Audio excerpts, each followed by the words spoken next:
We're live again. Okay, hopefully this works right now. For some reason, I guess the internet is kind of playing with us tonight, but we're gonna restart. This is Russ from Kalm Canine Training, a very dear person to me. I really enjoy his work. He does amazing work with board and trained dogs, and he shares a lot of what he does every day. You can follow him on Instagram, and you can find out about what he does, and we'll talk more. He's gonna tell us his routine, what he does with dogs. So you can find him on Instagram at Calm Canine Training, and you'll see he posts a bunch of stories. You get to see his dogs and the dogs he's working with. But right now, I want to start with a little bit of introduction. I know a lot of you don't know Russ, so why don't you tell us a little bit about you and what you do, so people know a little bit more about you, Russ?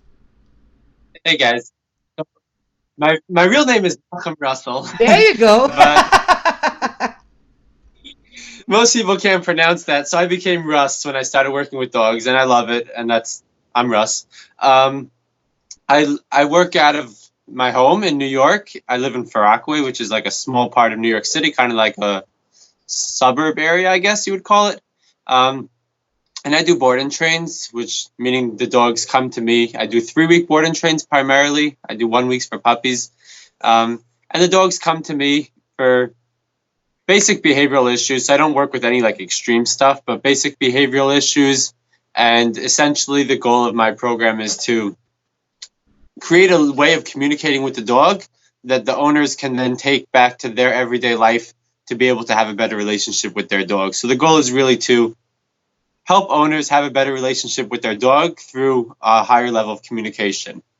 Tell me a little bit about how you started. I think all of us dog trainers at some point were dog owners. We all make a ton of mistakes. At some point, we all sought help, and for some reason, we ended up here. So, tell us a little bit about your journey, how you started. I know you. I remember one time on Instagram stories you were talking about that and explaining about your first dogs and how you got them, and so give us a little bit of a brief of how you got to be a dog trainer. So I consider myself primarily a dog owner. Yeah. I consider myself a Yeah, person me that too, gets you to help know. dog owners because I think like what you were saying, we all start off just as everyday dog owners. But how I got into actual training and helping other owners was I had my first dog Marley. So if anyone follows me, you'll see a lot of Marley on my page. Marley's my ratty mix, Yeah. and I was a first time dog owner. I didn't grow up with dogs, so he was my first dog ever. And I had absolutely no clue what I was doing and made every single mistake you can possibly make. I was the owner that desperately needed me. So he, like, I babied him and I took him everywhere with me, and I literally treated him like my human child, to the fullest extent. Like, he'd sit on my lap while I eat in restaurants. And and it was a lot of fun, and it was really cute, and it was really awesome in the beginning. But as he matured and progressed, it started to turn around to become really bad for me. And he became extremely reactive. He had multiple dog fights, attempted bites on people, everything, the whole laundry list of bad behaviors that you can possibly have. Like, a lot of money's worth of stuff went into his stomach. Oh my. Um, and it got to a point where I needed to figure out some way of dealing with this because he was basically ruining my life. Like, he was a dog that I loved, but he was ruining my life at the same time. Um, so I didn't have the means. I didn't even know, to be honest, that there was such a thing as dog trainers at that point. I just You have a dog and you raise it, and like everybody always told me, if you treat it right and if you love it and if you show it that you love it, it's gonna do whatever you tell it to do. But it wasn't working because I loved him, but he wasn't doing anything I wanted him to do. So I started to do some research, and I started finding um, different dog trainers online. Found a couple of different trainers online and started to watch their videos. And I had a lot of trial and error. I made a lot of mistakes. I messed up a lot. But that was the beginning of my journey into it. At the same time, I also needed a job, and I decided I'm going to go. Then I also found out that there's this whole industry about dogs. Like, it's not just dog trainers. There's daycares and boarding places, and like there's a whole dog world. I never knew about it all. So I was going away, and I needed a place to board Marley. And while I was there, I was like, hey, can I get a job here?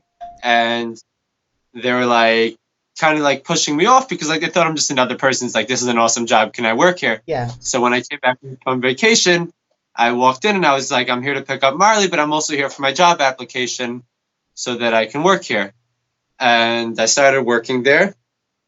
And that was when I realized like I wasn't alone in having a crazy dog. The app was out there was crazy.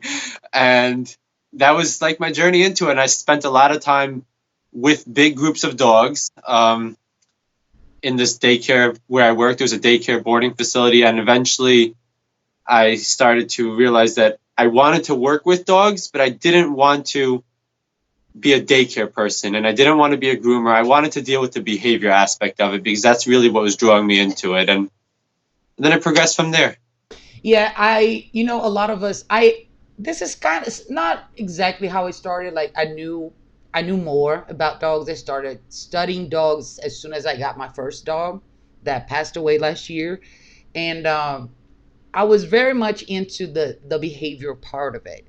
This is how I started. Like I didn't know much about the traditional dog training stuff. It was really more on this instinctual side of things, and then I got into the more dog training stuff and commands and equipment and all that later. But I also had a chance to work with groups of dogs, and that's a huge lesson, I think, especially when you fall into the category of working with tons of crazy dogs all out of control. I think it's a part of the journey that makes you understand how important it is to have a trained dog and the impact of not having a trained dog, especially in a social environment like we see all the time in daycares and stuff like that. All this crazy stuff going on all the time. And I remember when I started following you, it was right in the beginning, right after you did T3, you, Julie, all those great people. And one thing I really want you to talk about tonight is about the format of dog training you guys have in the US, which is a little bit different than here in Brazil. The board and train stuff, it's pretty new for us, for the people here. Like I'm very familiar with it because I lived in the US for a long time, but people here are not very familiar with that. People don't really trust you and they hesitate to leave their dog with you for like 2 or 3 weeks. But I think following you and a whole bunch of people that do that, you see how that can be very helpful to the dog. Like living with the dog is part of training the dog. It's something that we always talk about.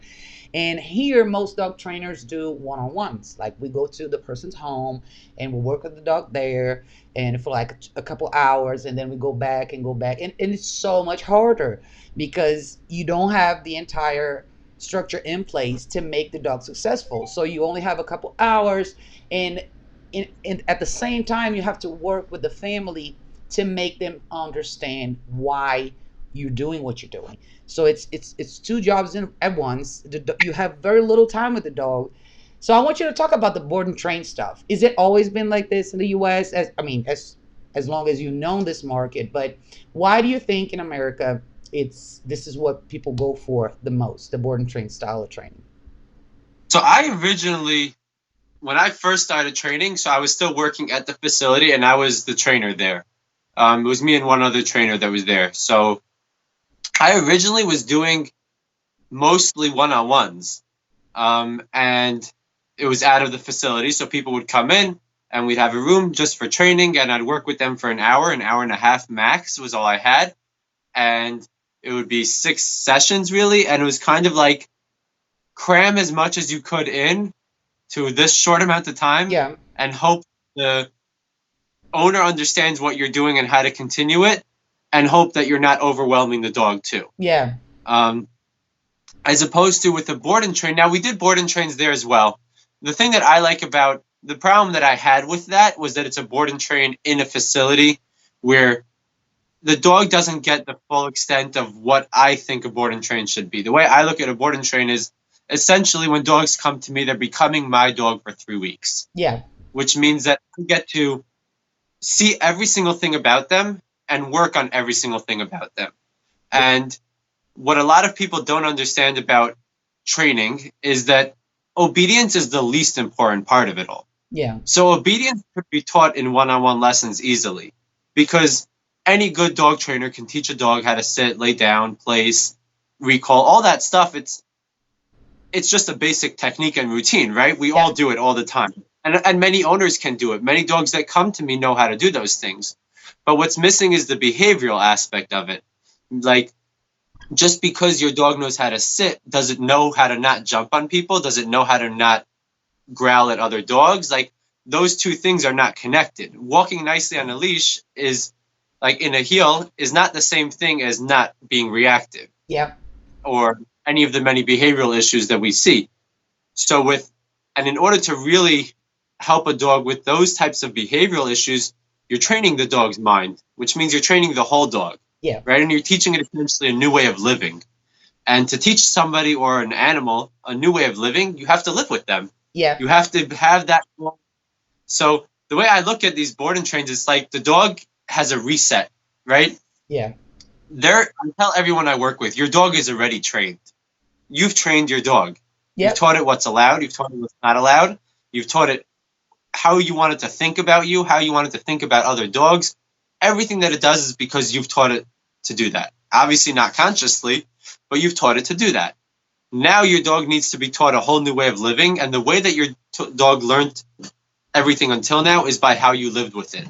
Yeah. So in order to change that, we have to change how we live with it. And in a board and train, we could accomplish that, like, much quicker and much longer lasting. And then the stress is taken off of the owner as well, because it's very stressful for an owner.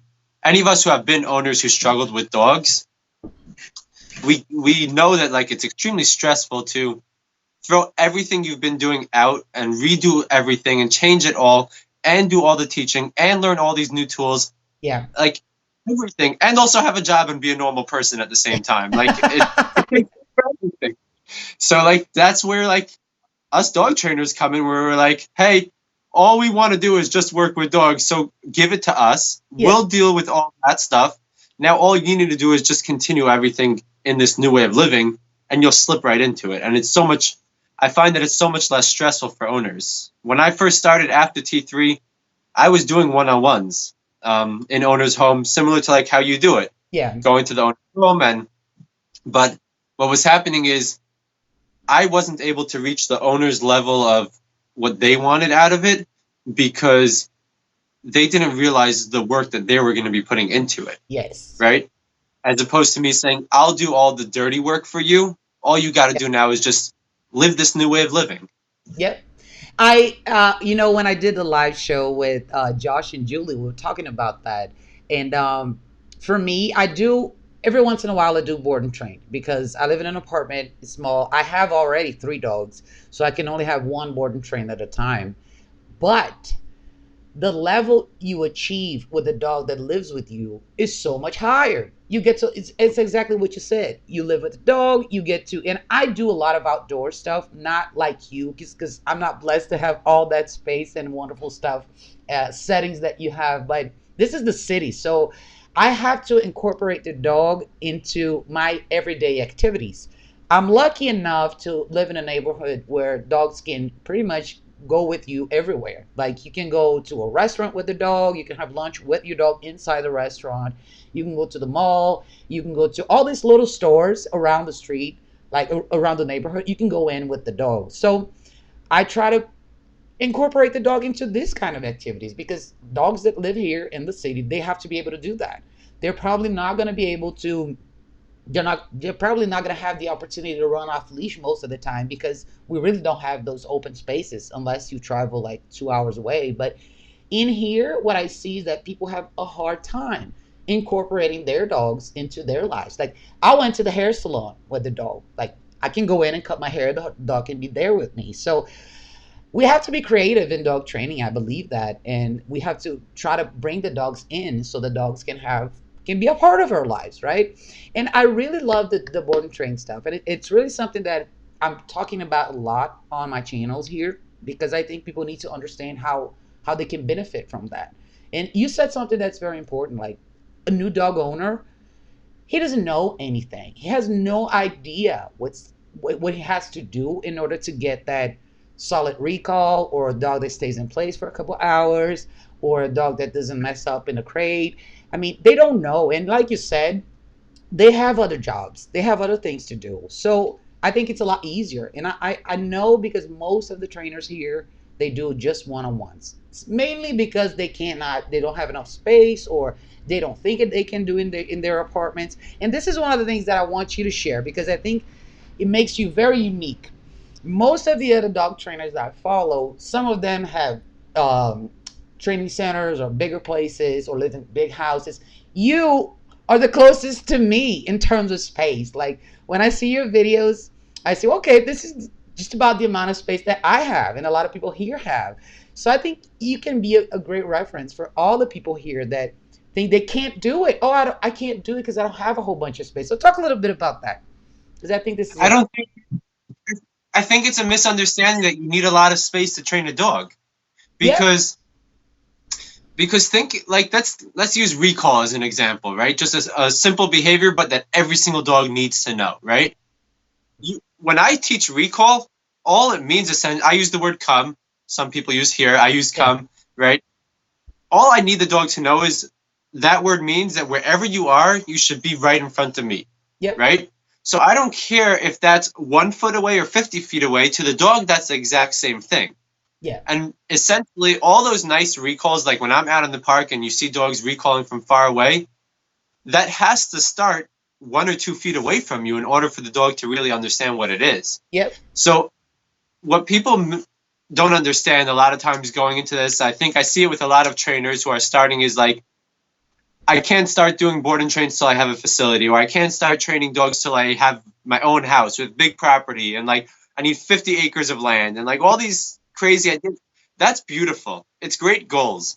But you can start with literally a studio apartment yep, or anything, like wherever you live, because like you said, you live in your apartment with 3 dogs. yep, Your 3 dogs, I'm sure they're well trained, yep. and I'm sure they weren't. You didn't go move into some big building to train them. You trained them in your apartment, Yeah, right? that's it. So it's no different. It's like you're bringing another dog in, you're treating it like yours, and training it in that space. It's a big misconception, and I think it holds a lot of people back. I'm curious. I want to ask you a question. I'm curious why in Brazil you think owners are so against board and trains, that they're so nervous about it. I think they don't know enough about it. I think when dog training here started, it was very limited to people that had kennels, like breeders. Some breeders started training their own dogs, like their own puppies. And some of them, like they sold you a puppy and they will sell you the training so the puppy will stay back at the kennel for another 2 months so they can go back to you. And a lot of people had bad experiences, said bad things about the training, or the training didn't work, or the dog came back sick, or whatever. So people hesitate a lot because they don't want to be away from the dog. They just got the dog. I don't want to be away from my dog. I just got him, right? Or I have the dog for a year, and how am I going to live without the dog? How am I going to know that you're doing things right? Like, people here are very skeptical about everything. It's almost like there's a huge lack of trust in the industry. A lot of people that I see, a lot of my clients have been through different trainers, and a lot of them are not really okay with what happened to the previous training. Sometimes I think it's because people are not transparent enough. Uh, they hesitate. The trainers, on the side of the trainers, what we see is people are afraid to come out and put content out and explain what they do and show what they do and say, okay, so this is a remote collar. This is what, I think I was one of the first people here to start talking openly about remote collars. And it's not like people don't know about it in the industry. A lot of trainers use it, but they just don't talk about it. So all these things put together created a market that was very skeptical about dog trainers. So we're trying to rebuild that. And the model of board and train in home, like in my apartment, this is very new. People don't do that. They immediately think exactly what you said. Like, I need to have a huge place or a big house, and it's not like that, because this is what I've been saying all along. 98% of the dogs that I go to for training live in apartments, just like mine. Some of them live in Right. bigger apartments, some of them live in smaller apartments, but this is their life.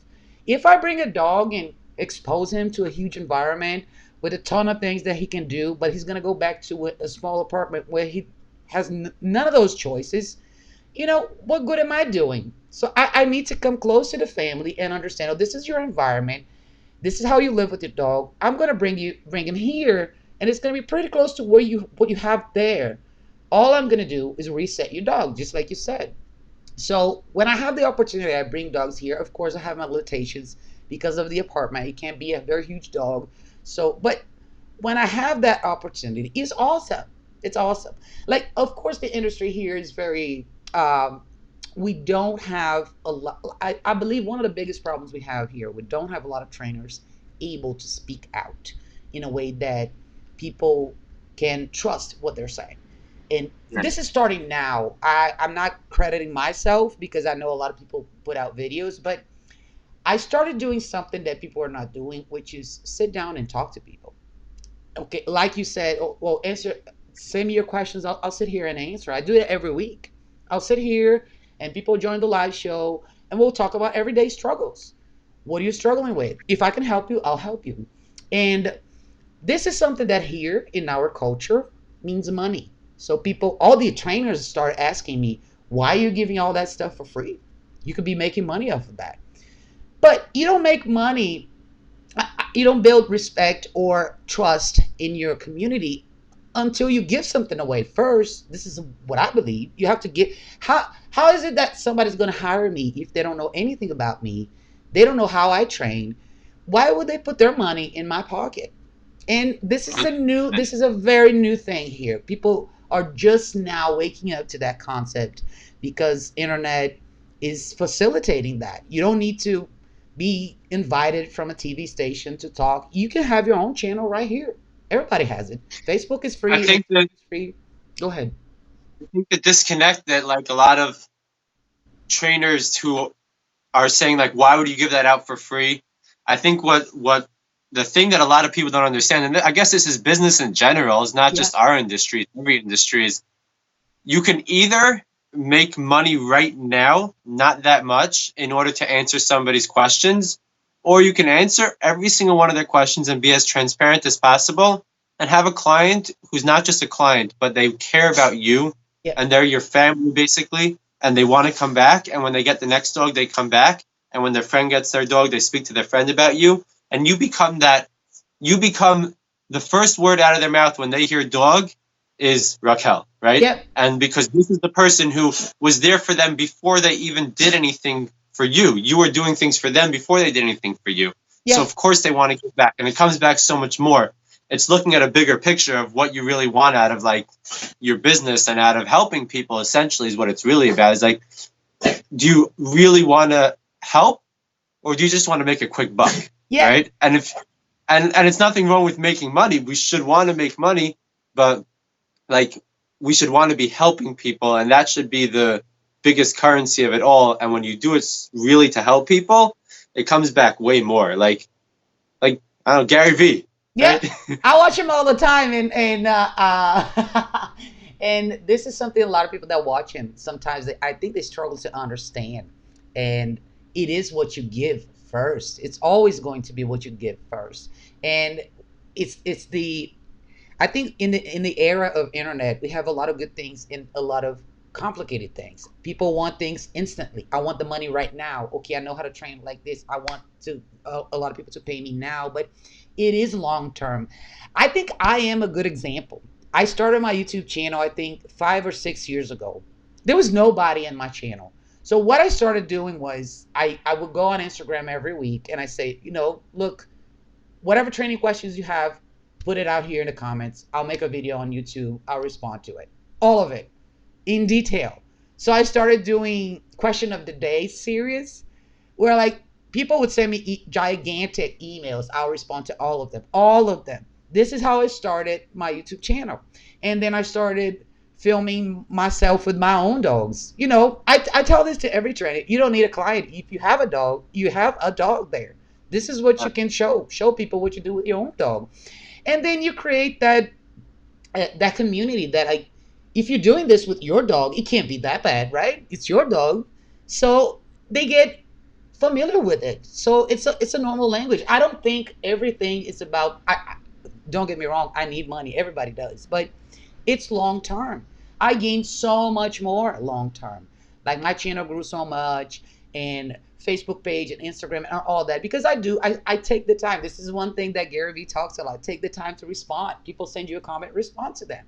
Get back to them. This is the engagement part of it. This is what you this On is what you social do. media.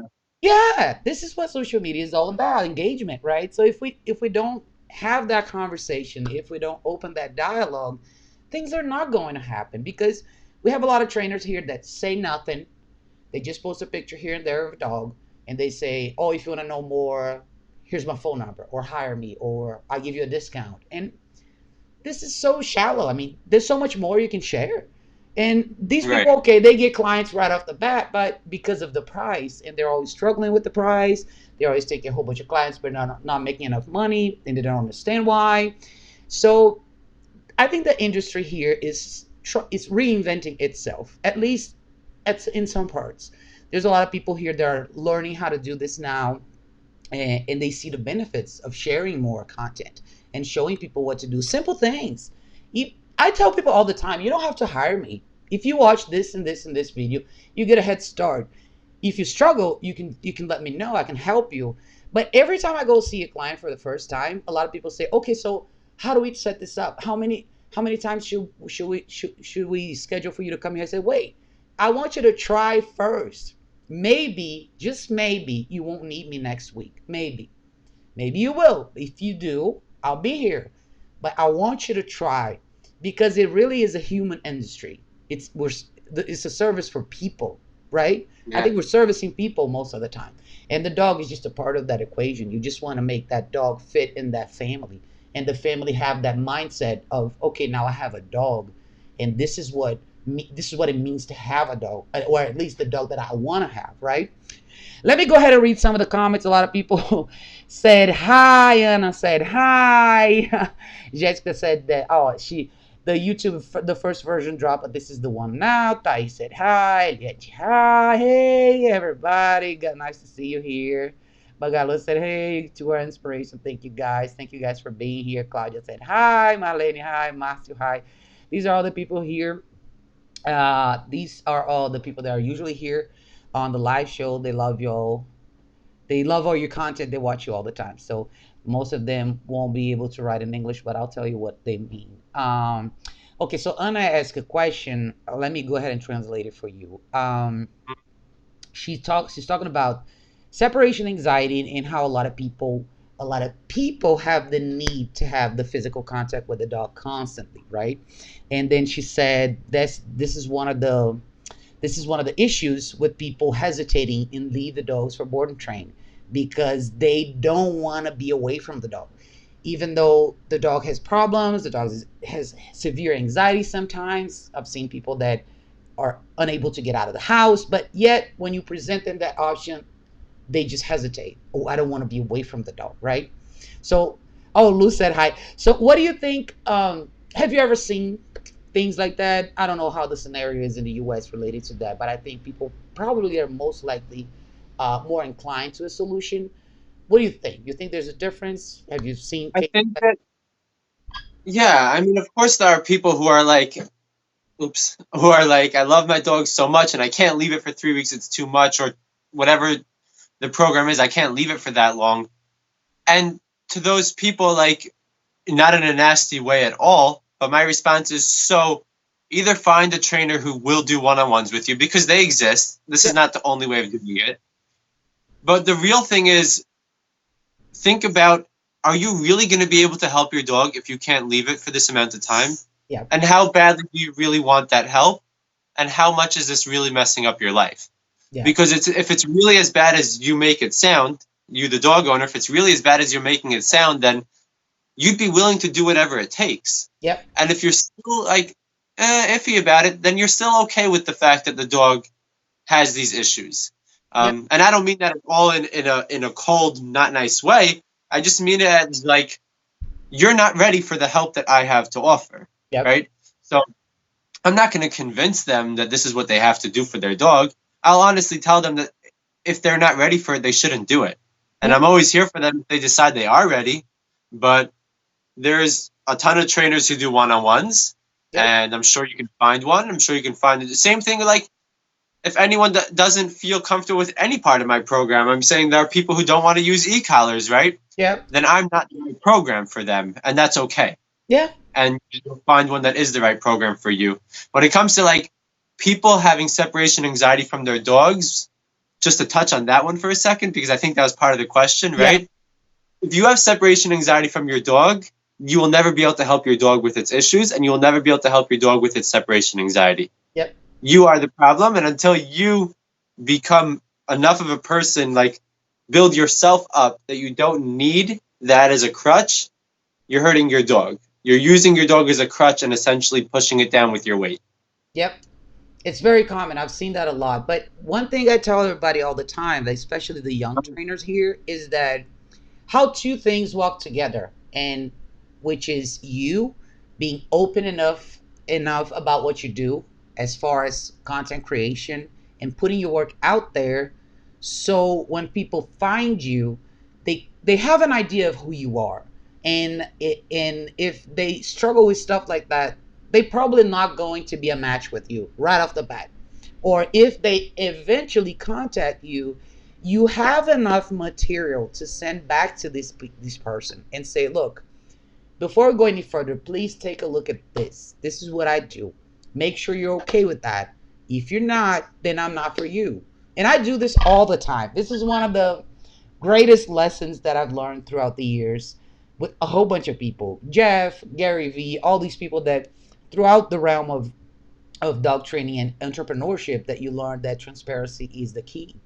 I dedicated a whole bunch of time building my website, and my website is huge. Like, I have everything you can't imagine, from dog training equipment, everything we do as far as every type of behavior issues your dog may have. I mean, I have a ton of stuff. I made that so every time I have people contacting me that for some reason didn't come to me through my videos or my website itself, or somebody that said, hey, contact this girl, and they don't know anything about me, I already have that information ready. So I can email them back and say, please take a look at that. Make sure you're comfortable with that. If you're okay with that, then I can help you. And I've sent thousands of emails like that. And a lot of people don't reply to me. And I'm okay with that, because I truly understand it's a choice. Everybody has their own choice with their dogs. And I don't believe we should convince anybody, but I think we should be transparent. We should be able to show people what we do every day with our own dogs, with the dogs that we train. And I do my best to make videos even from my one-on-one sessions. I take my tripod, I set it out there, I let the camera recording, and I try to get some of the footage back, because I want people to see how it works.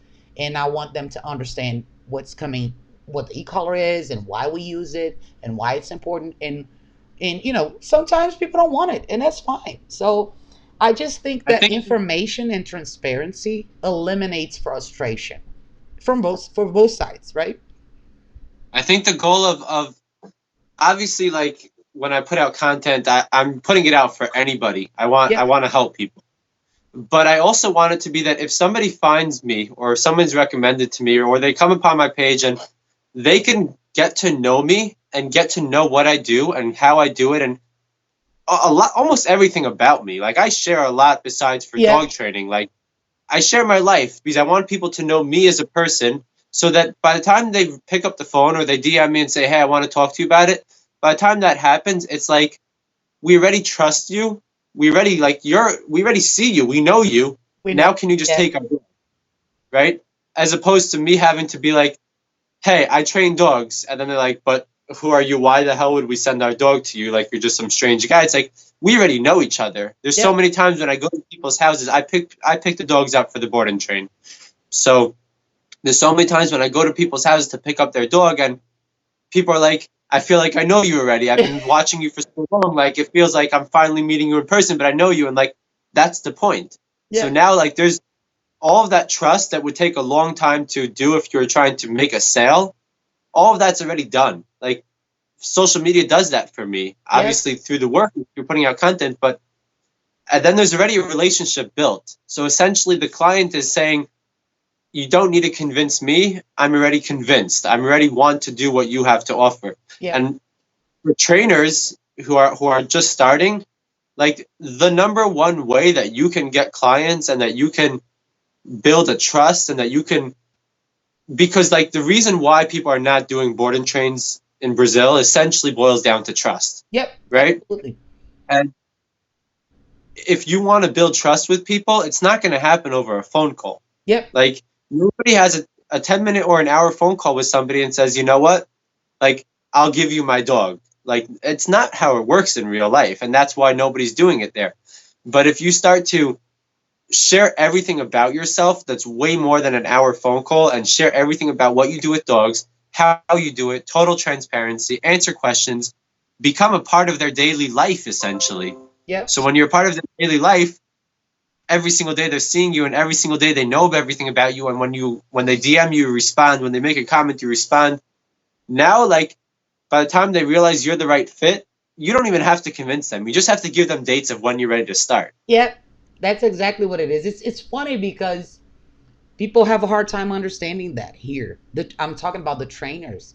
They Yeah. are very afraid that if they do that, they won't get clients, which is really weird because you're going to spend all that time with a new person trying to present yourself right, trying to make sure you can explain everything that you do and try to gain that trust when all that could have been done every day for everybody.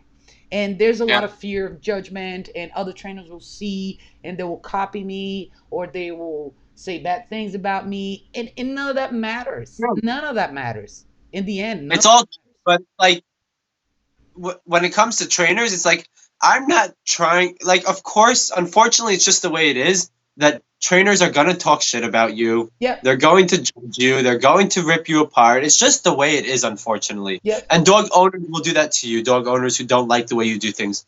It's just the way it is.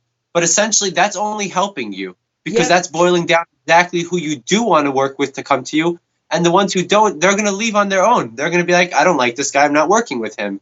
Yep. And dog trainers should never be trying to convince other dog trainers of anything because are they hiring you? Like, I've never had a trainer call me up and say, hey, I want you to train my dog. It's not a thing. So it doesn't matter what they think about it. Yeah, when I started my YouTube channel and I started talking about remote collars, man, I was called every name in the book. People cuss at me and write horrible things. I just never responded. I never did. I always deleted, and kept going. And I remember I lost like almost 10,000 people in my Facebook page, like right off the bat. Everybody was angry. I was like, you know what? I'm going to keep going. It doesn't matter. This is what I'm going to do.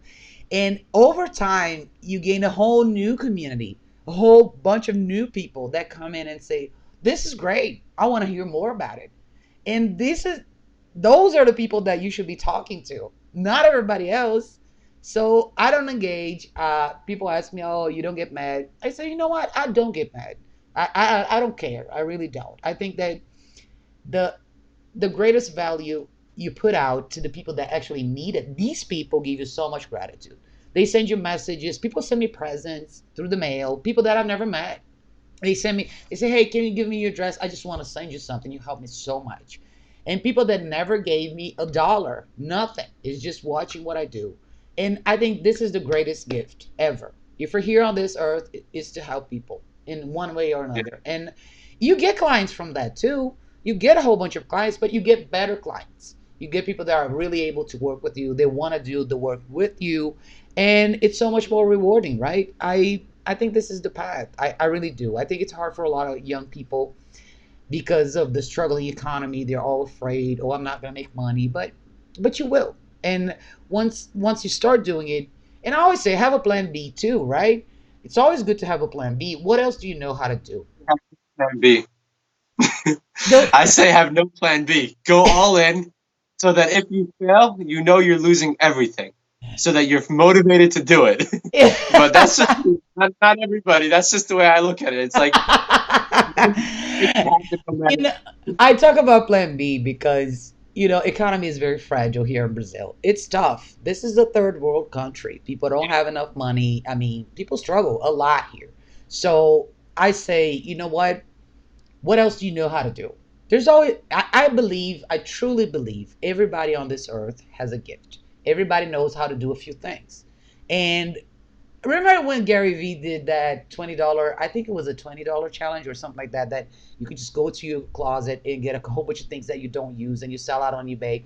And I say that all the time because it's that, I'm pretty sure you have stuff in your house that you don't use. I'm pretty sure there's some value attached to it. You can sell it for a few bucks here and there, and maybe you can do some freelance work for some people here and there, and just don't get desperate. Don't lose your track, because if you fall into this path and you're just going to be competing on price, which is the reality for a lot of dog trainers here. They don't put out content.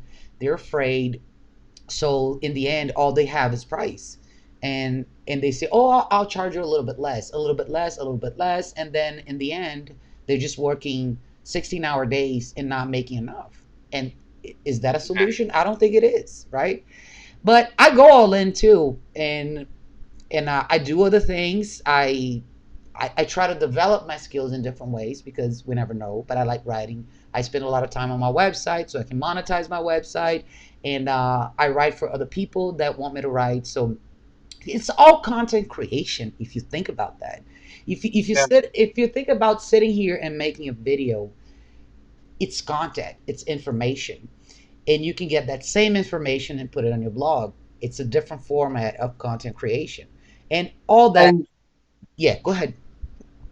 A thing that a lot of people, again, mostly trainers who are just starting off, don't understand, or even people who've been in it for a while but are nervous to put out content, is the content that you should put out. You don't have to take a fancy picture and write up a whole thing. Yep. You don't. I like to write, so a lot of my posts are just a picture with a lot of writing. But I enjoy writing, so I do that. But it doesn't have to be that. If you're training a dog, all you need to do is take a video of it, have 2 minutes of that video, post it up, and literally explain what you did in that video. Yep. That's it. So if you're doing the exact thing that you're doing either way. You don't need any fancy production. Nobody cares what's in the background of your video. Yep. Nobody cares where you are. Nobody cares how you look. You could be wearing pajamas. But what they care about essentially is what is he doing with that dog? Yeah. Oh, I just learned something from him, what he's doing with that dog that I didn't know how to do. Let me try it. I try it. It worked. Wow, that guy's amazing. I want him to work with my dog. Yeah. It's that simple. That's how it goes. When it comes down to dogs, literally nobody cares about the fancy production or anything like that. Is it nice? Yeah, by all means. If you want to make it fancy, make it fancy. But that's not what dog owners are looking for. Dog owners are looking to see, what is he doing with the dog? How does that work? Does it work? Oh, yeah, it worked. I want that. That's it. And it's if you're training dogs or if you own dogs, you are automatically doing things with dogs that dog owners want to see. And I think that a lot of times as dog trainers, one of the things that we can easily get caught up in is not realizing that the everyday things that we do, whether it's with our own dogs or with client dogs, that seems like nothing to us, that's the stuff that dog owners want to see. Yeah. Because to them, it's not nothing. You can be well, I teach dogs how to sit in literally 2 minutes. Of course, it's so simple. Use the food, use the leash, the pressure, all this stuff, blah, blah, blah, and it's done. So easy. But it's what you do in 2 minutes, it's so easy. It's not really 2 minutes. It's years of experience and hundreds and thousands of dogs that you've worked with. Yeah. To the dog owner, that this is their second dog or their first dog, they need to see that, and they need to see how to do it. And if you simply show that video of what you're doing anyways and then explain it, that's content that you wasted if you don't video it. And that's content that clients want to see, potential clients want to see, and that's the content that's going to help people and draw people in. Yep. I think people miss the value of real life footage. It's not about major production. This is that was the TV era. We're talking real life. People like to see who you really are. What do you do in the morning? If your hair is made or not, it doesn't matter. It's what you do with the dog. So I fully agree with you. I think it's one thing because there's a trend of reality shows. For all of you that watch TV, I don't, but if you watch TV, you're going to see there's a trend of reality shows. People love reality shows. Why do people love reality shows? Even though we know it's not necessarily reality, but it's as close to reality as people think it is. What draws people to that is the idea that that is not that major production. That's a real conversation between people. This is just what people do at that time. So because we've been watching TV and big productions for so long that we miss that spice of reality. What is it these people do when they're not actually filming or doing a movie? What is their life about? This is why people are so obsessed with celebrities. This is why there's paparazzi and people photographing these people all the time, because they want to see the real life. So if you get that concept and you bring it to your business, all you have to do is go out and do something, like I said, like a cheap tripod like this, put your phone in, film it, post it on social media. I think this is what people want to see, right? We have a question from Leo. Okay. Leo said, hey, good to watch the two of you. Thank you, Leo. Leo said, two of my dogs fighting on the left and other two fighting on the right.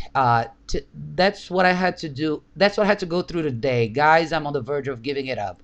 Don't ask me what happened. I don't know. I'm getting tired. Training never ends, but my patient does. Oh, God, it does. Or not, or it doesn't. Let's see tomorrow. No dinner tonight for them. Okay, let me just give you a little bit of a heads up. Leo has 7 dogs. Wow. He was caught up in a situation where he first had a male, and he adopted this dog. And then one time he traveled with his friends to kind of like a farm, not really a farm, but like something like a farm. And he was with his friends, and this little female showed up. She belonged to nobody. Nobody was taking care of her. He felt bad, and he brought her home. None of the dogs were spayed or neutered. There was a heat cycle, and boom, 5 puppies. He felt bad, and he kept them all. Leo, Oh my God. yeah, Leo's a wonderful person, but his heart got the best of him. So That's a handful. long story short, he moved to a smaller city. It's more of a rural area, so he's got a whole bunch of space, and now he has 7 dogs. All puppies are males, so he has the mom, the dad, and the 5 new males. As soon as these puppies grew a little bit, he started seeing the amount of trouble that he was in. So the female gets along with everybody, but the father doesn't get along with the male puppies, which they're not puppies anymore. I think they're like 3 years old right now. Yeah. Anyway, at one point he was separating these 2 groups, right? So the female and the older male were in a part of the house, and the puppies were in one area outside. But because this was a rural area, the puppies became a gang, like a wild gang.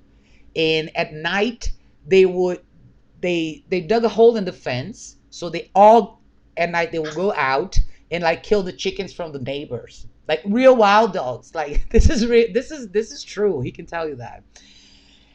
Anyway, I mean, there's a whole bunch of crazy stuff going on with him. I know he has a huge heart, so we talked a lot about this. He built kennels to separate these guys, and he's trying to work it on a routine, but it's 7 dogs. 7 dogs is a lot of work. It's a lot of dogs, especially because they really don't have a whole lot of exposure to city life, because they live it's a very remote area. They see people here and there, but they're very territorial. They bark a lot, so he doesn't really take them out, because if he takes 1 or 2 out, everybody else is barking, so he's disturbing the entire neighborhood. So I think Leo did his best in the scenario that he has. Like, he learned the place command.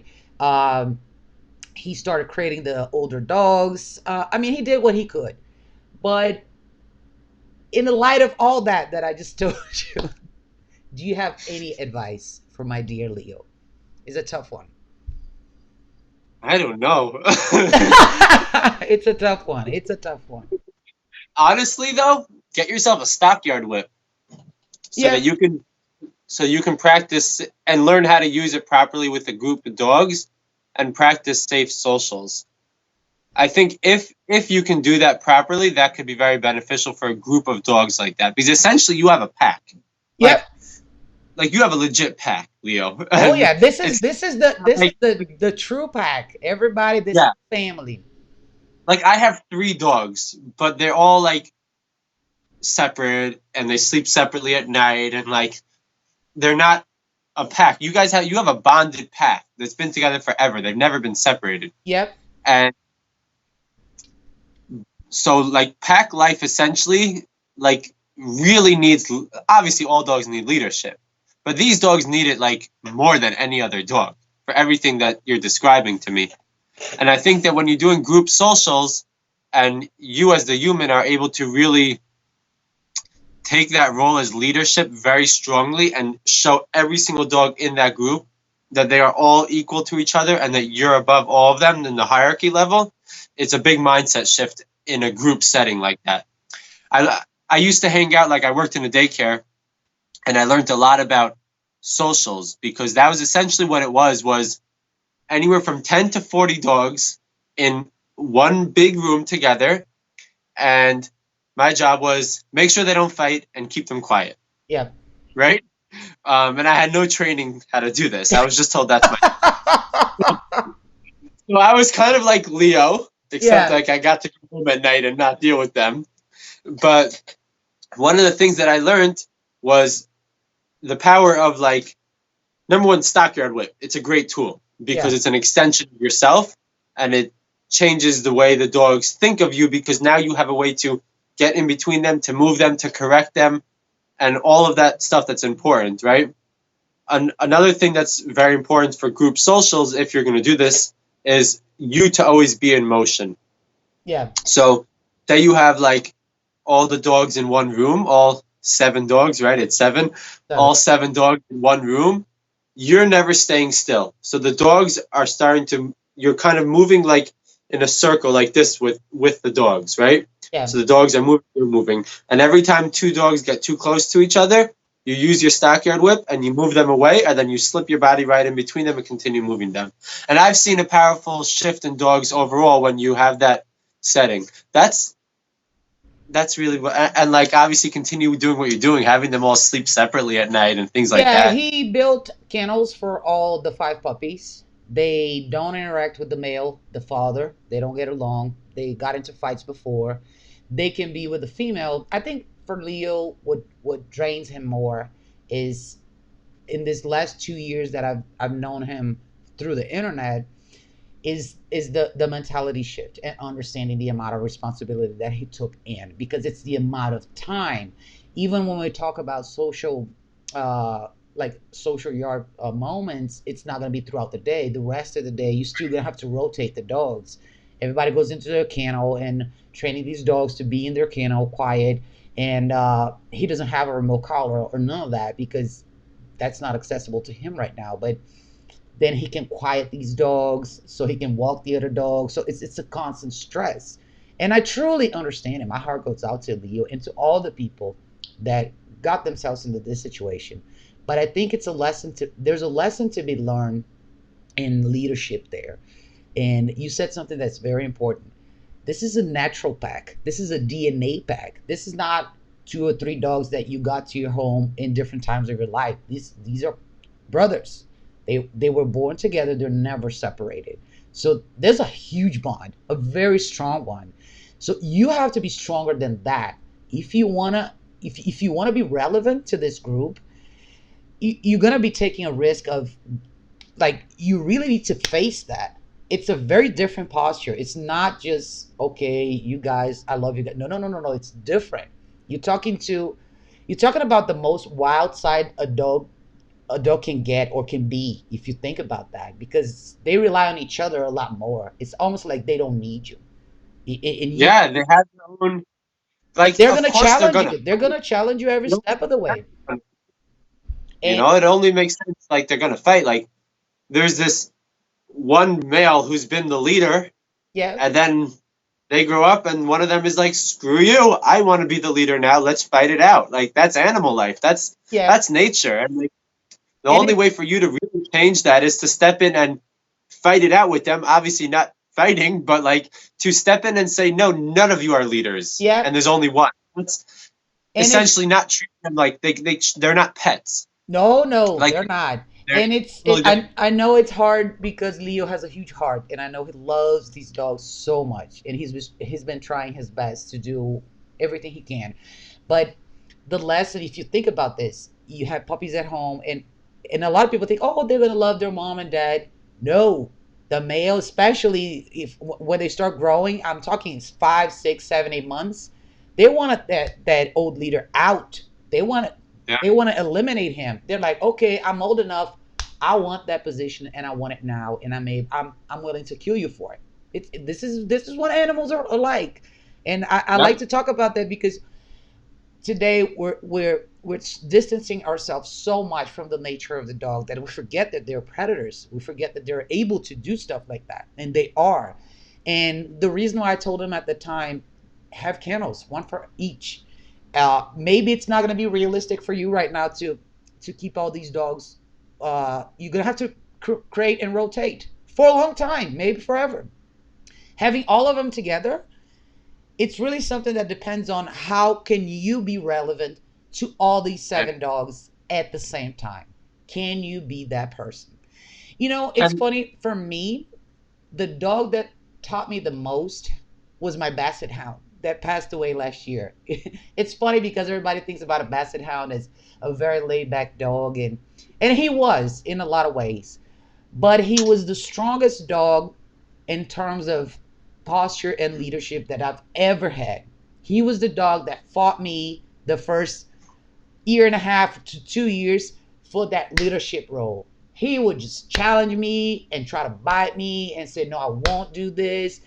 And it's funny because I grew so much as an owner. I think I like to call it as an owner, like you said, like somebody that lives with a dog like that. And when the dog understands that, boy, this dog was wonderful throughout the entire life. And you can see the presence that he had among all the other dogs I had. It was incredible. All the dogs respected him. He would just walk in the room, and everybody was just like, give him space right away. He never bit anybody, any other dog. He never attacked anybody, never. He was the most social dog I've ever had. You could take him anywhere, but he just had that presence. He was just immediately, anywhere, any dog would just look at him and be like, oh, okay, let him pass. And you learn how primitive and wild that part of the dog is. It's like, it's really who you are. It's really who you have to become if you want to conquer being with a pack of dogs. I've always had multiple dogs. I had 4, 6, now I have 3, and it is what it is. It's either you have that presence or you don't.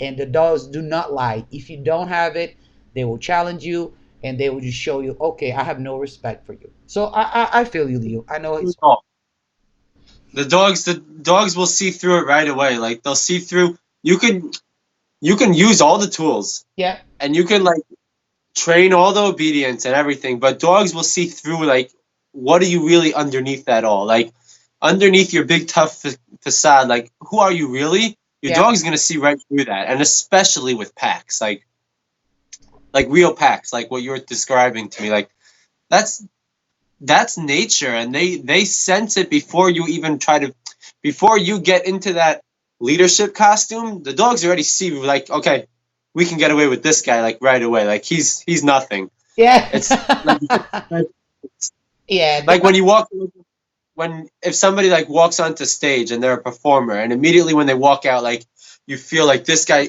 what's the expression? They own the stage, right?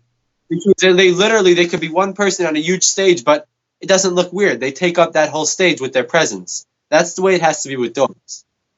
I think for me, the biggest lesson, because after that basset hound, I have all of my other dogs, and he had a chance to live with all my other 5 dogs, and it's different when a lot of people ask me questions. Here in Brazil, the other epidemic that we have is people with multiple dogs fighting in the house. It's become like crazy since I mean, for the past 2 years, I could have a YouTube channel just for that subject. This is how many people send me questions about dogs from the same house. They're fighting all the time, and I think people don't understand what it is to live with a group of animals. It's hard for them to understand. They just think that, oh, I have one dog, I'm going to bring a second dog, it's all good, they're all going to be friends. And it's usually not like that. There's a lot, it takes a lot to manage a group of dogs at the same house, especially when people have jobs and they have other things to do. And if they're not paying attention, things can escalate pretty quickly. And I feel bad for people like that. I feel bad because the dogs get hurt and people don't know what they're doing. They get hurt in the mix, and a lot of dogs ending up getting booted out. Like one of them have to go, usually when they're not euthanized. So I try to bring a lot of awareness in the when it comes to having two or more dogs. I know it's not for everybody. I know it's not. I do it because I really love it. I always have packs of dogs, and I'm very familiar with what I have to do. I don't have a very emotional relationships with my dogs. I would die for them, but they're not all over me. They're here. There's one right here. Like, But I think that, like, anybody who's listening or watching this, if you have one dog, stick to that one dog. stick to that one dog. I'm Enjoy not that telling one you dog. if your dogs, if you have more than one. Obviously, if you have more than one already, make it work and learn how to do it properly. Like, reach out to a trainer and learn how to do it properly. But if you have one dog, it's more than enough. One dog is a handful. Like, I have 3 dogs. I would never recommend it. Like, I, I I say love the them same all. thing. I say the same thing. I never recommend it. Never. Yeah. Don't do it. Have one dog. You can have a great life with one dog. A great life with one dog. And we do it, and it's important people to know that there's a lot of management involved in having multiple dogs. They all sleep in crates. They all have separate Yep. crates. I do a lot of things separately, especially because I have one dog that's 10 years old, the other one has 11 years old, and another one has 10 months old. So it's a huge difference. This youngest one right here, not right here, the one you saw, the other one, but I have to do a lot more with her. She's in the learning stage of her life, and I can't have my other older dogs be responsible for her, and I have to manage her all the time, and it's exhausting. A lot of people don't want to do that. My older dogs, I'm far better, but they're older dogs. One is 10, the other one is 11 years old, and they also require a certain level of management. So I know people don't have time for that, or people don't want to dedicate time for that, or energy, or money, or everything that goes in between, right? Let me go ahead and read. Let me go ahead. The last comment from Leo. Leo said, for the last year, let's say it was paradise. Don't really know what happened today. They slept separately, and most of the time when my eyes they slept separately, and they're separated most of the time when my eyes are not on them. You know, Leo, things happen, and you Yeah. had a good year, and it happens. And I've seen clients like that they were able to get the group of dogs to a certain level of stability, but someday something happens, a trigger happens, a noise happens, a movement, a smell, and boom, you're right back to where you started. So my advice to you would be, go back to the drawing board, start from the beginning, from where you what the exact same you did before that paradise year. Do it again. Limit their time, create and rotate, start working one at a time, like back to that groundation. I think that's the rule, right? Every if you're living among a pack of dogs that had a history of fighting, you only know that it's never going to happen when they die. They can always go back to fighting at any moment. If anybody tells you that, oh, if you do this, and that, your dogs will never fight again, that's a lie. We don't know that. We just don't know. We do our best. But every time these dogs are together in the same environment, there's always going to be a chance that something's going to happen. So what do you think? I think essentially, like, I agree with everything you're saying. I think essentially every behavioral issue that a dog can have is never fixed for life. Yeah. There's always a certain level of management that goes along with behavioral issues. It's just what it is, a certain level of management that goes along with dog ownership that most dog owners don't realize, and that's why they have the behavioral issues. Yep. I mean, and like a little secret, Leo, and everybody else who's watching, is it happens to dog trainers' dogs too. Yeah. And the only difference is that we know that it happens, but let's move forward and continue doing what we know is going to work to make it not happen as likely in the future. Yep. That's it. The only trick to it is, like, it sucks. Your dogs fought, but look at the fact that you had an awesome year until then, and you could have another awesome year right after this. And this is a bump in the road that you have to just look at as a bump in the road. Try to find the mistakes that led to it happening, because probably if you look closely, you'll find them because they're usually there. Yeah. And mark them down in your head, or on if you write notes, however you do it, mark that down and be more focused on those and move forward with it, because you can't fix it. Yeah. You can only try to prevent it in the future. Essentially, behavioral issues are never fixed. All we try to do is prevent them from happening again. I absolutely agree with you. That's perfect. That's exactly what I think. Keep your head high, Leo. We're here for you. Okay. Make sure you follow Russ on Instagram. You can always send him messages. He's always there too. So we're here to help. Lou said, I'm the one who needs to be more active on social media. When we share our content to clients, it makes a huge difference in their comfort with the process. Yes, Lou works in Connecticut. She's getting a lot better. She was very shy. She didn't want to show up. And then when she started making videos, it was not with her. It was just the dogs. And now slowly she's appearing in the videos. I know it's a process. Get into it. You're great on video. She's been on the show before. We did a podcast together. You were great here. You're great with people. People like you. You're likable. And you do a great job. So just put yourself out there. You know how much easier it makes your life and your job. And you know you had your bumps in the road as far as clients in the past. And the more content you put out, the better your life is going to be as far as trainer and negotiations and setting up new clients and stuff. You can do this. You can do this. Louis, the Balanced K9, you can find her. Well, if you guys want to see our podcast, go back to the playlist. She was, I don't know, maybe 6 or 7 episodes away, but she's great. She does a great job. Keep it up, girl. Jessica said, my parents' neighbors are in the same situation as Leo, but they all get along except they're crazy barkers at the front door. Yeah, sometimes the problem doesn't necessarily lead to a fight, but Right. you can have bad behaviors intensified because it's a group of dogs. So the barking at the gate and that fence, it's not fence fighting, but just everybody going to the gate and somebody's here, right? So this is one of the things. It's another lesson. If you have a pack of dogs, a group of dogs, however you want to call it, there's always going to be a level of triggers that are going to intensify good and bad behavior. So this puppy I have, she's 10 months old. She was not a barker. She's not a dog to bark. She will sleep all night from day one on the crate. She doesn't complain, none of that. But I have one of the dogs here, my 10-year-old.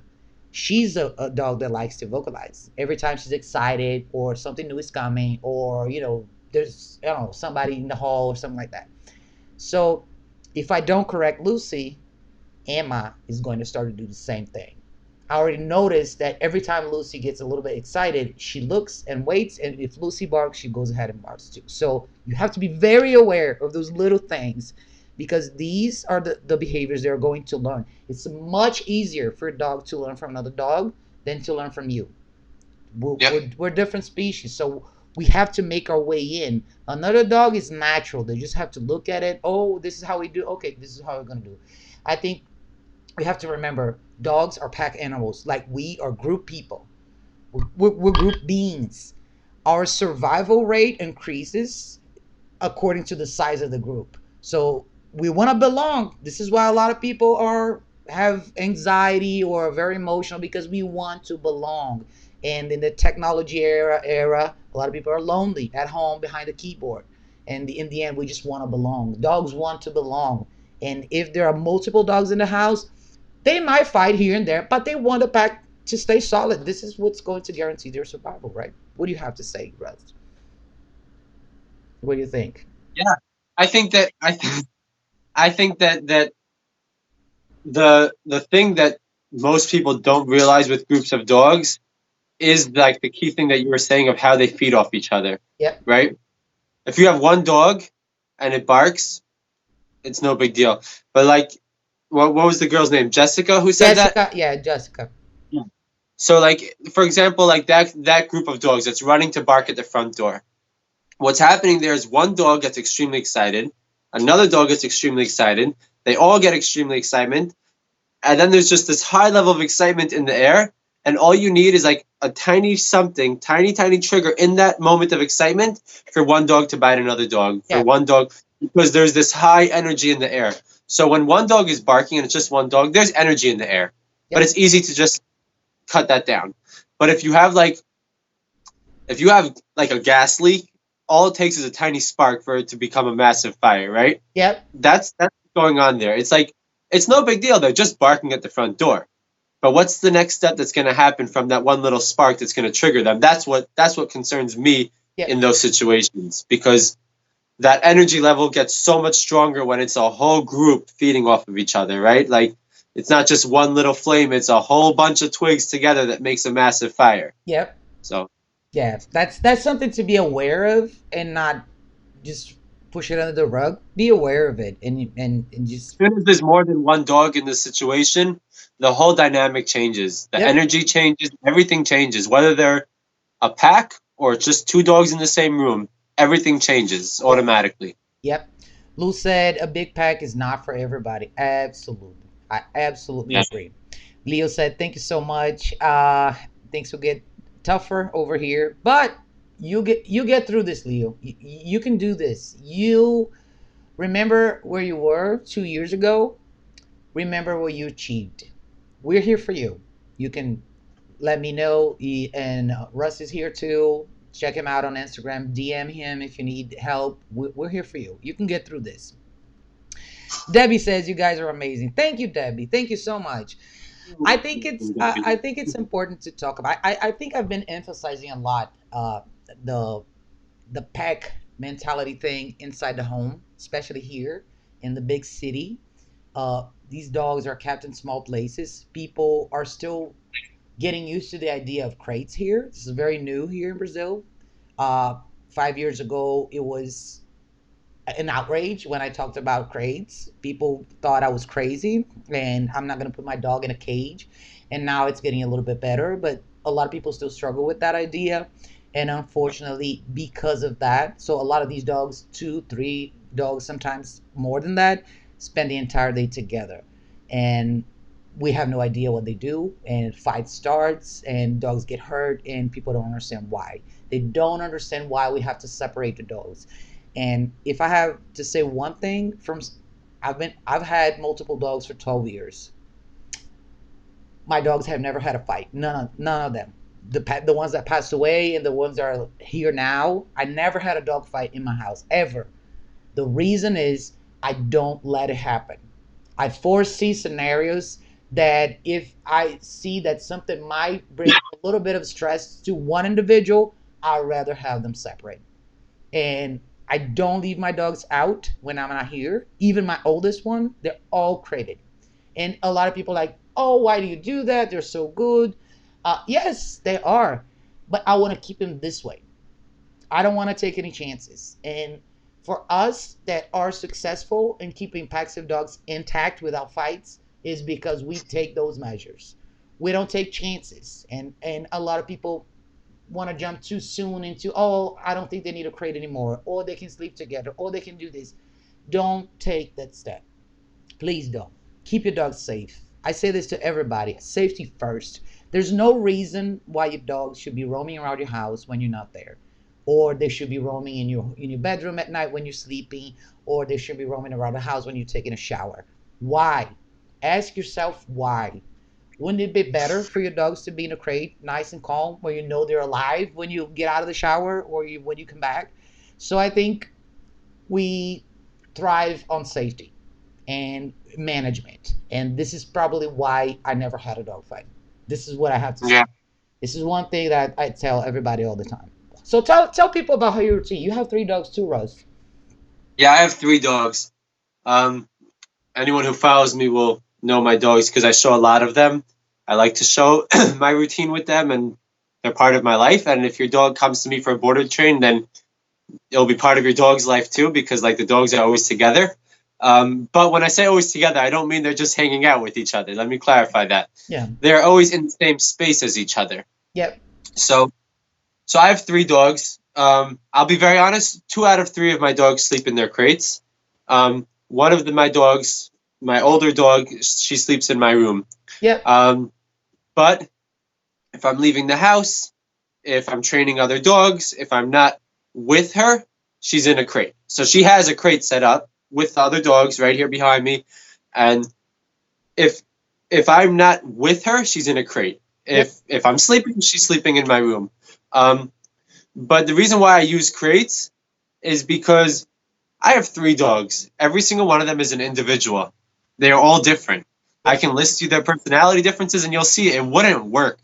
Now, like you said, I've never had a dog fight. Knock on wood. I hope I never do. Yep. But it's not about hope and prayers and wishing you don't have it. It's about taking very, very specific precautions to ensure that that doesn't happen, right? Yeah. So I have all different types of dogs coming and going.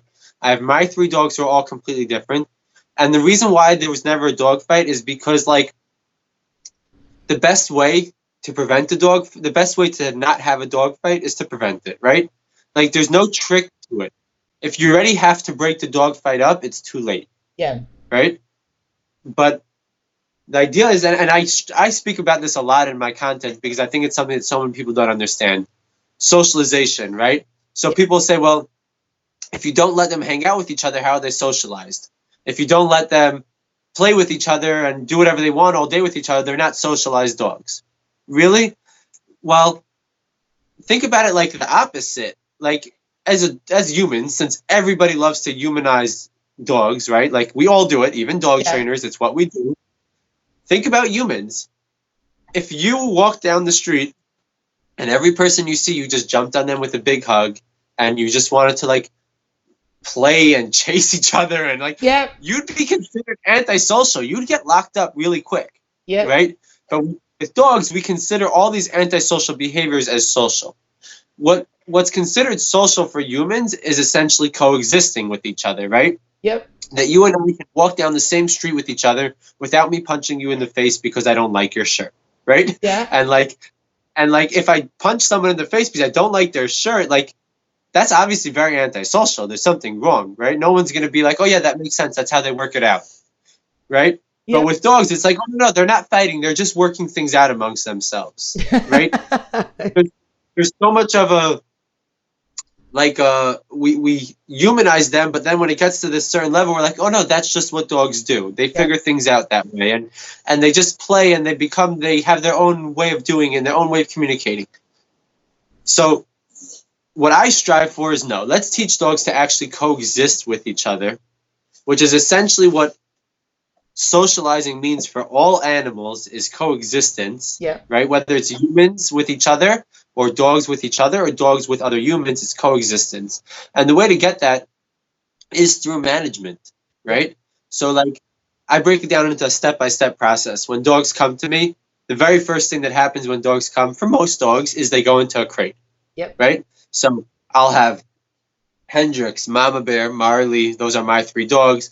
Usually I'll have another dog here as well, and then I'll have the new dog, goes into a crate right alongside with the rest of them.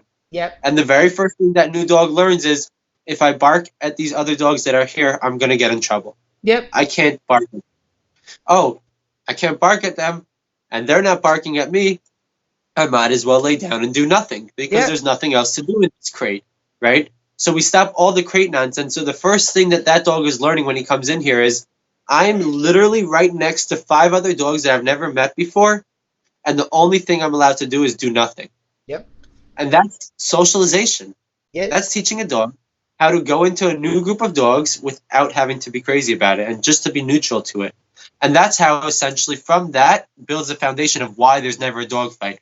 Why eventually, like, for any of you who watch my Instagram stories, why you see a dog that's not part of my pack, he's not one of my dogs, running around off leash in the park with my dogs.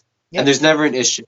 Because what gets to that doesn't happen on day one. That happens after crating next to each other, place time next to each other, downstays next to each other, going for walks next to each other. And everything is built on top of each other. So by the time I let go of that leash and say, now you're free, there's not even a thought in their mind to fight. It's like, this is my crew. I chill with them. All we do is chill together. Right?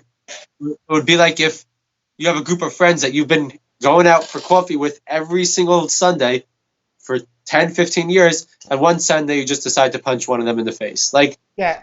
that's not normal, right? Because this is your crew. This is who you chill with, Yep. right? So I teach folks how to just become part of a group, whether they like it or not, by just existing and just coexisting. And that's all management, essentially. Yep. Like, you can teach a dog to coexist with other dogs without any training, simply by managing their life, Yes, right? absolutely. There's no obedience. Like what I said earlier, there's no obedience necessary for it. You Yep. don't need to teach a dog any commands at all in order to teach them how to behave with other dogs. And Yeah, yeah, I think I stress a lot the socialization part of it because here we are in the process of deconstructing an ideology that was creating based on dogs have to interact with dogs the entire time to be social.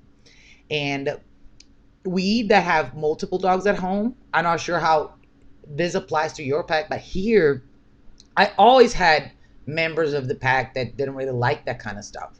Like all my dogs, all of them, up until right now, they're all good in their own space. They never really were dogs to be on top of each other, uh, cramming each other's space, none of that. And now that I have this puppy, well, she's 10 months old, she's almost not a puppy anymore. She's learning that lesson. So I have to manage her a lot because she's very excited about the idea of being with the other two dogs. She wants to be with them, but she's all up in their face if you let her. And Lucy, my 10-year-old, she doesn't like Emma at all because she doesn't like the energy of puppies. She never did. So she's like, okay, you deal with her. I'll probably live with her in a few years, but right now, she just avoids her. Lucy just like, oh yeah, whatever. You just too young for me.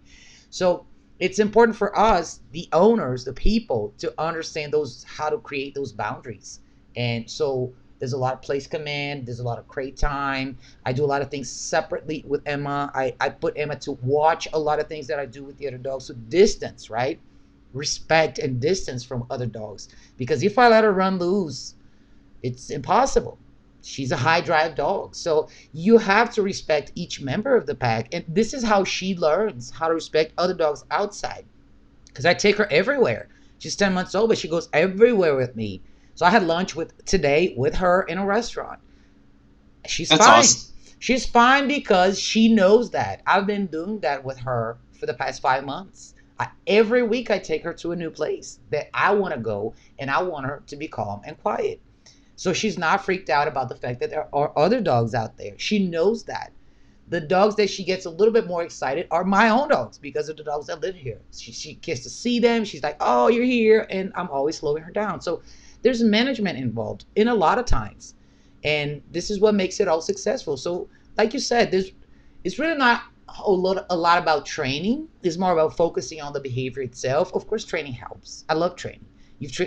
Place is training. If you teach place, Yeah. you can place everywhere. But if you think about the first moment, like I do the same thing. If I get a dog for board and train, the first thing he does is go into the crate. There's the first thing because that's that boundary right there, and he gets to see the other dogs and all that.